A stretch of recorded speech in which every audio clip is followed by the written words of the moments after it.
Good evening, everyone. My name is Kirsty Nicole Cisamonte from BA Ed 1, Block 2, and I'm here to report and tackle about Chapter 8, Theories of Intelligence. Perspectives on Human Diversity. Understanding Intelligence. So what is intelligent for you? Or from your understanding, what is intelligence? So, intelligence is an adaptive thinking or action. The study of an intelligence usually expressed in intelligent quotient or IQ, or general ability, or G terms.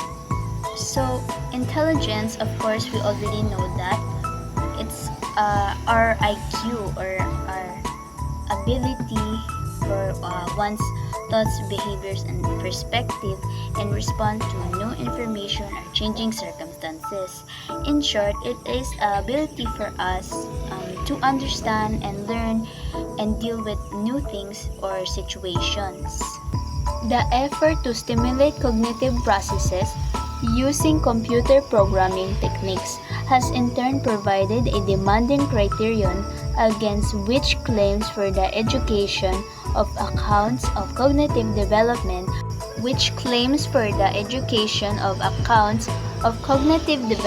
have often been evaluated.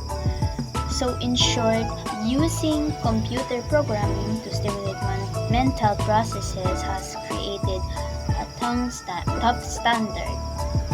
So this means that this kind of standard is often used to evaluate theories about how people develop cognitively and how to best educate them.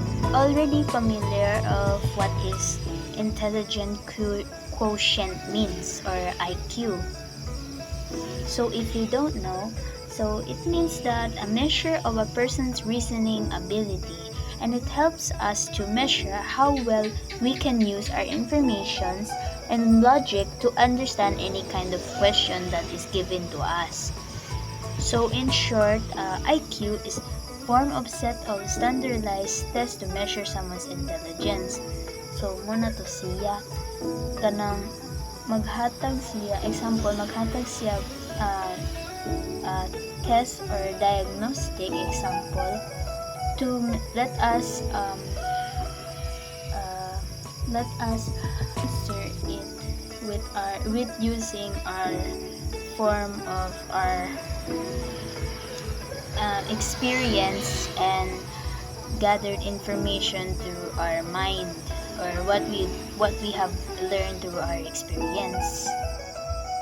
While general mental ability or G terms is constructively solve problems in the environment,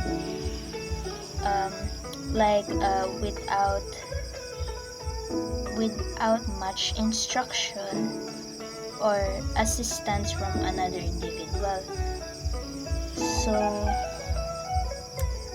again, general mental ability constructively solve problems in the environment without much instruction or assistance from another individual. So more on independent mental ability ni siya kay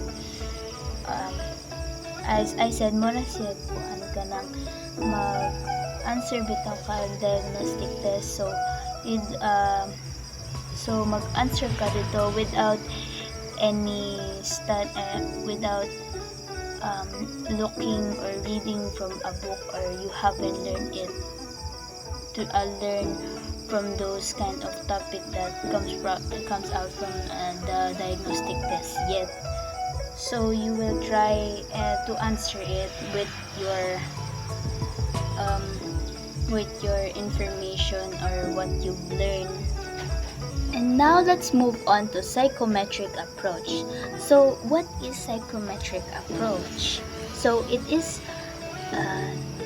according to a psychometric approach, according to psychometric theories, that intelligence is a trait or a set of traits that characterize some people to a greater extent than others.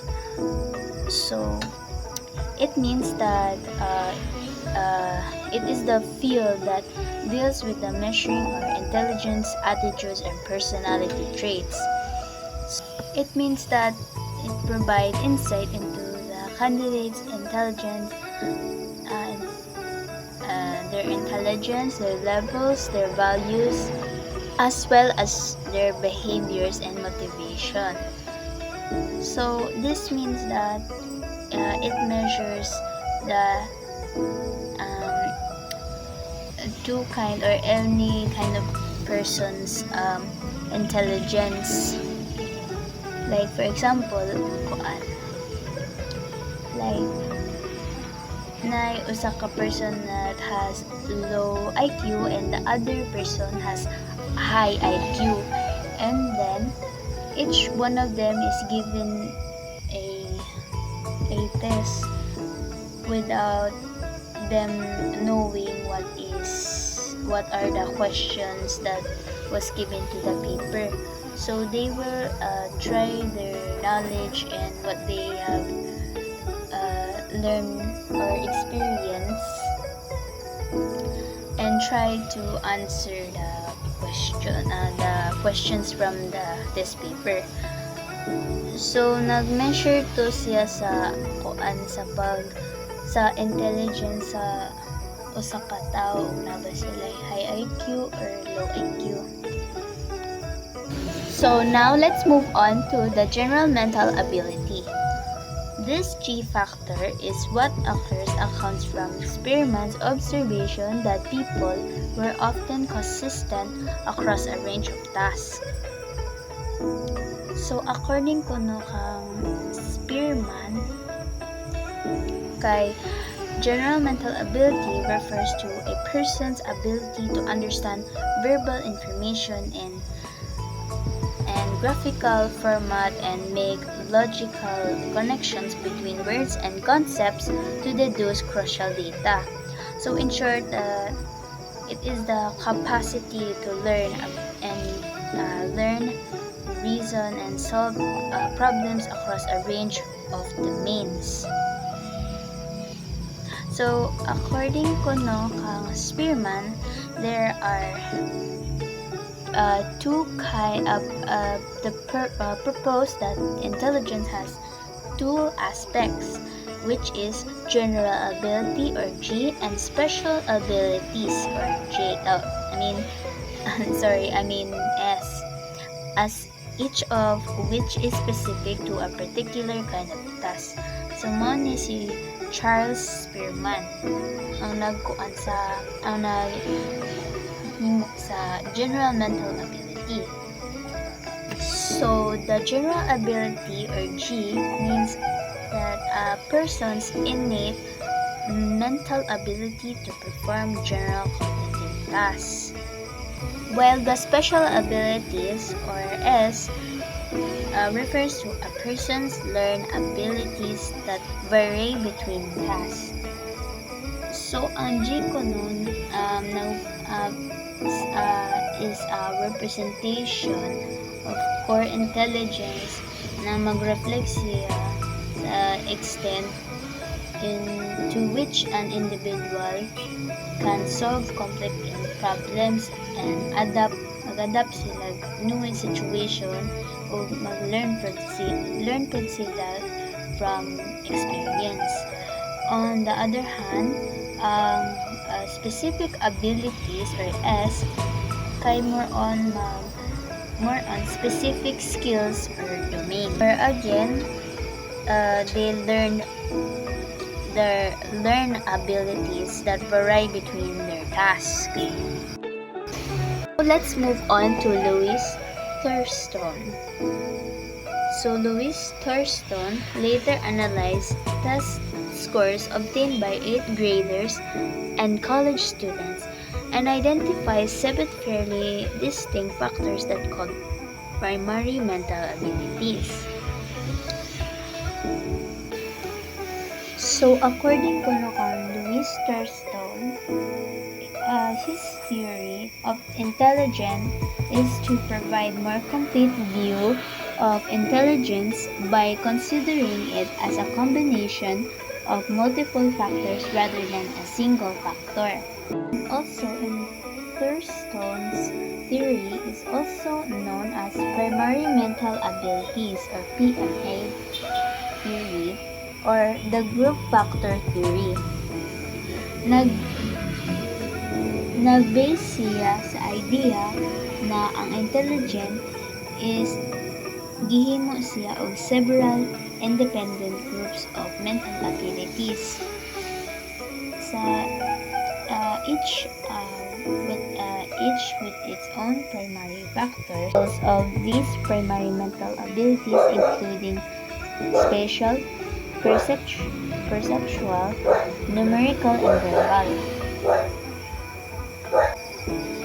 So here are the 7 fairly distinct factors that he called primary mental abilities. So we have spatial ability. So are you aware of this kind of word? Do you already know this word? So this ability is to understand, reason with, and remember visual and spatial relationship between objects and space. Now let's move on to perceptual speed. So this means the quick noting of visual detail. So this means that perceptual speed, again, it means that the quick noting of visual detail. So it is the ability to process visual information and make decisions quickly and efficiently. So this ability is defined someone's speed in comparing symbols and scanning to find figures or symbols and performing other simple tasks involving visual perception. So now let's move on to number 3, numerical reasoning. So of course we already know from the word numerical, numbers. So it's about numbers or mathematical solving or arithmetic skills. So this means that more on problem solving. So again, we already know from the word numerical about numbers or problem solving. Ability to perform basic mathematical operations such as, of course, addition, subtraction, multiplication, and divisions. And now let's move on to verbal meaning, defining words. So of course, verbal meaning, verb, so it's about defining what kind of words or meaning of the words that you're reading. Now let's move on to word fluency, speed in recognizing words. It is the ability to speed of recognizing any kind of words, like from the dictionary or the example from your teacher saying any kind of words from the dictionary and you already recognize what kind of meaning they are. So mo na to. And now let's move on to memory. Of course, our memories, what we gathered, what we remembered from our previous information or what we learn or understand. And inductive reasoning, formation of a rule to describe a set of observation. So this means that it is the ability to transferring knowledge from known subjects or objects to novel or unknown ones by inferring that they belong to the same category or have precise similarity. So kabalo na kaana na mga kanang words na nice similarity on your knowledge. So now let's move on to the fluid and crystallized abilities. So here are the persons that made it. So si Raymond Cattell and John Horn.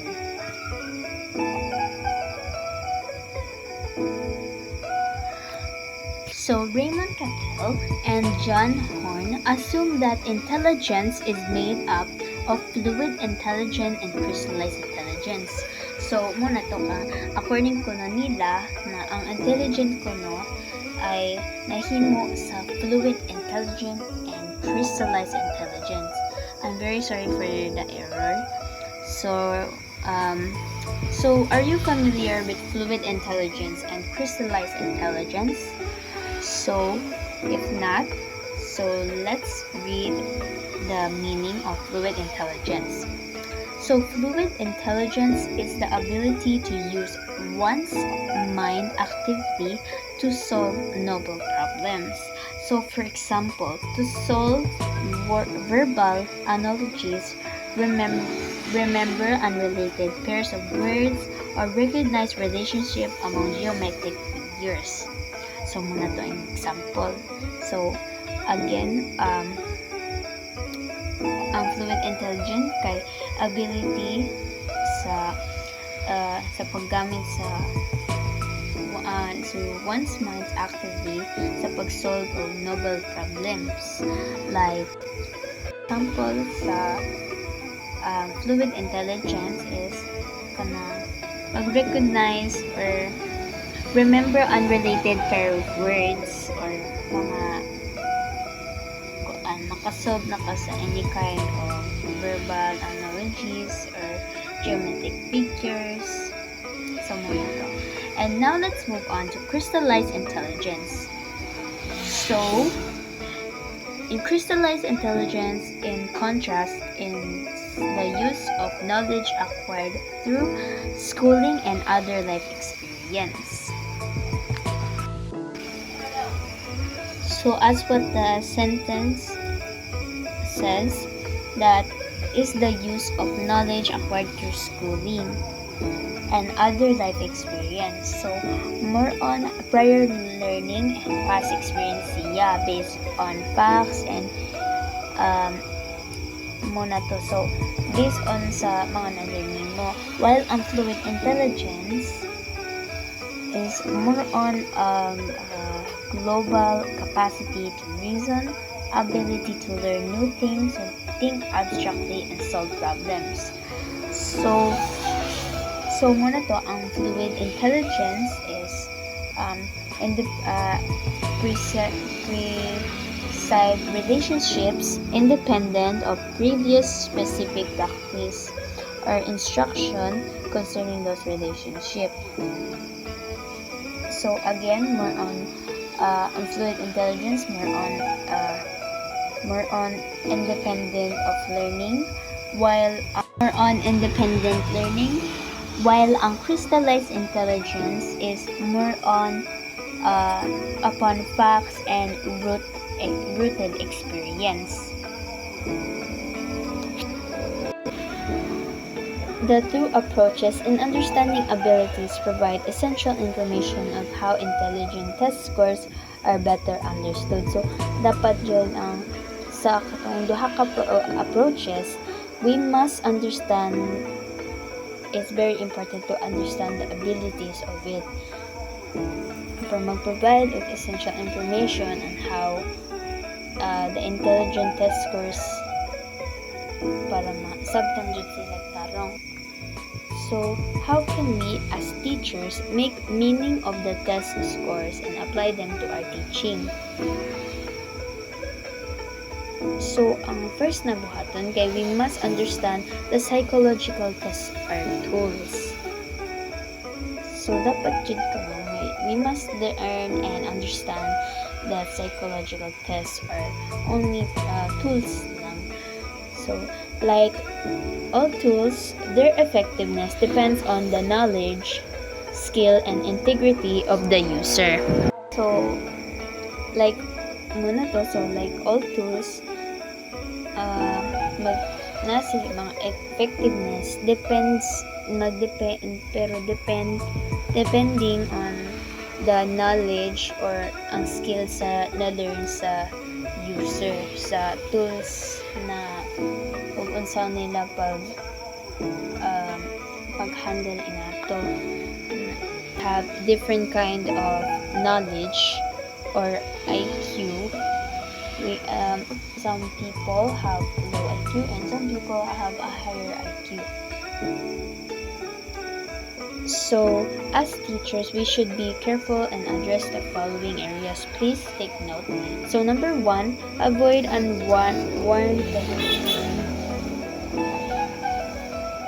unwarranted stereotypes and negative expectation about students based on IQ scores. So, mag-avoid po ta sa unwarranted stereotypes and negative expectations, mga expectation nato sa mga atong students based sa ilang mga IQ scores.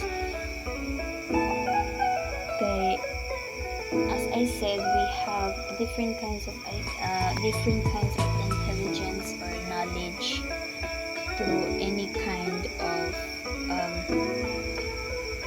questions or situations. So number 2, don't use the IQ scores as the main or sole characteristics of competence. So dili po ta maggamit sa IQ scores as the main or sole characteristic of competence, kay man jud ta say magbase sa IQ score sa ilahang so next is number 3, lastly, especially be cautious in interpreting the meaningful of an overall IQ score. So dili po ta we should be cautious in interpreting the meaningful of overall IQ scores. So those are the 3 kind of understanding ability into intelligence tests.